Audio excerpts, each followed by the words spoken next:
happy to take any questions from members of the media. We got Shia in front here. Governor, and I'm hoping Mayor Johnson and Emanuel can follow up. Mayor Johnson, Emanuel, and the governor, I'm wondering if you can talk about Donald Trump's attempts to dismantle DEI, given this setting that we're in, and what kind of effect, trickle-down effect it might have in state government or in the corporate world in Illinois. Well, DEI is, this idea of, a corporate term that occurs in, the back rooms of big corporations, Wall Street and otherwise. The reality is that what they're trying to tear down is something much broader, and that's civil rights in the United States. That's what they're attacking. And the reality is, and I thought that former Mayor Emanuel said it correctly, the examples of the success of DEI are all around us in the city of Chicago, that we need to raise up businesses in communities that have been left out and left behind. There are examples all across the state of Illinois.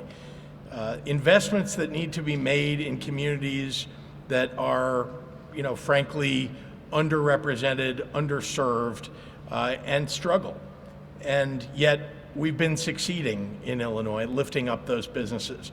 But what the federal government is trying to do is attack what we've accomplished in Illinois and all across the United States. And we won't let them. I am not going to let them. And I'm unafraid to stand up for equity, which is what we're here celebrating today. Look at the success of the Will Group. Look at the success that's happening on the west side of Chicago. Yeah, sorry, I saw Mary Ann. Yeah.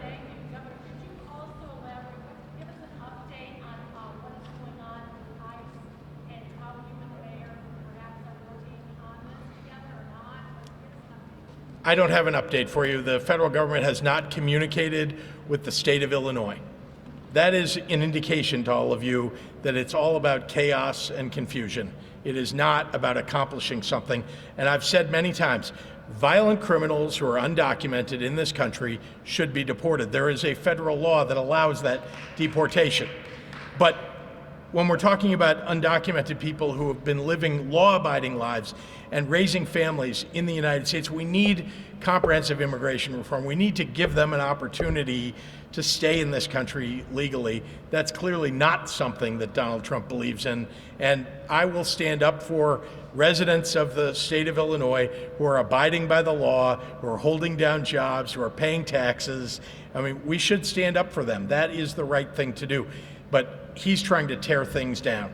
Governor, what's your response to people who might say that Democrats are the one sowing chaos, confusion, and fear-mongering when talking about mass deportations that haven't even happened in Chicago, like we see potentially happen? What are you talking about? They are literally threatening people all across the country. How can you say that we're overreacting somehow? We're not. They're the ones, I'm talking about Donald Trump and his administration, Tom Homan, people at the Department of Homeland Security. They're the ones that are threatening people, again, who are law-abiding, who are often the anchors of their communities, who are paying taxes in this country. They're the ones who are threatening people. We're just standing up for people who live in our state and in our city. Yeah. So the amount of money you're spending here, and by the way, great. This is a great achievement by Mr. Davis. Great work here. Yeah, it's really the achievement of the entrepreneurs that should be celebrated. Yeah. But rather than spending that amount of money, focusing here, the amount of money that you've spent on harboring illegals over the last 4 years and protecting them now, and after Mayor Johnson's email that just went out yesterday saying they're going to spend more money on protecting the illegals at the expense of the American citizens, in particular the west side and the south side. We've got representatives here, we've got Bob Israel here. Why not invest that money there? And then the second question is... No, sit down. I'm going to answer that question. Now, we're going to move on. We're going to move on. Let me answer. I'm going to answer your question.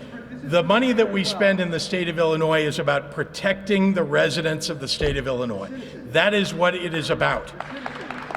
We will stand up for anybody who is standing up for the law. We follow the law in the state of Illinois. I'm very concerned that Donald Trump and the federal government is not going to be following the law. Indeed, they have proposed getting rid of birthright citizenship. for many families. Imagine, I mean, my own family, many families that came to this country years ago, right, who have made successful lives over many years. That opportunity would be completely cut off.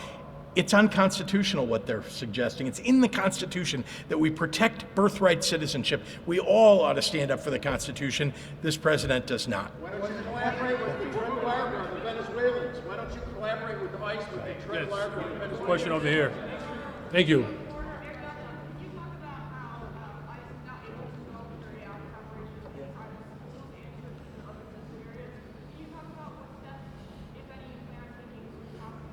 We're going to protect the residents and the people of the city of Chicago.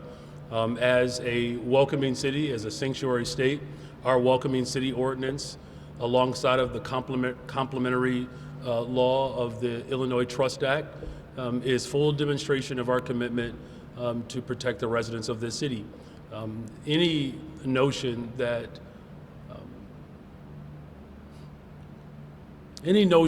would use public spaces like churches and schools, these sanctities, these sanctuaries, as a way to create political divide is not only unconscionable, but it's reprehensible. And what we have done, we have given very clear instructions to our sister agencies in all of our city departments that they should and will and are expected to uphold our welcoming city ordinance. We are not going to interfere, but we're certainly not going to cooperate with that type of abhorrent behavior. Yes, ma'am. What is your direct message to immigrants here in the city of Chicago during this time of very much uncertainty in terms of possible immigration or deportation? I'm going to speak to our immigrant population as well as the entire city of Chicago. The city of Chicago and the state of Illinois, we are a welcoming city and we are a sanctuary city. We are a sanctuary and welcoming state. That has not changed because of who won the election. And that's not going to change. What I can speak to in a far more broader way, that any of the measures that the president is looking to execute against working people in the city of Chicago, we will defend our city. It's just that simple. We will defend their rights to have a high quality public education. He is working to dismantle the Department of Education. We will defend our rights to protect our environment. He's a president who does not believe in environmental justice and climate change. We will defend our rights to continue to build more affordable homes. I will say this last thing. The president has the level of power that other administrations wish they had. The House of Representatives, the United States Senate, the judicial branch of government. If he's serious about making America a place where every single individual can have an opportunity, then he should use his authority to work with the city of Chicago to build more affordable homes. He has the ability to help invest in building more economic opportunities like you're experiencing right here on the west side of the city of Chicago. We are going to defend the interests of working people, and we're very proud to do that. Thank you all very much. What about the illegals that are victimizing the citizens?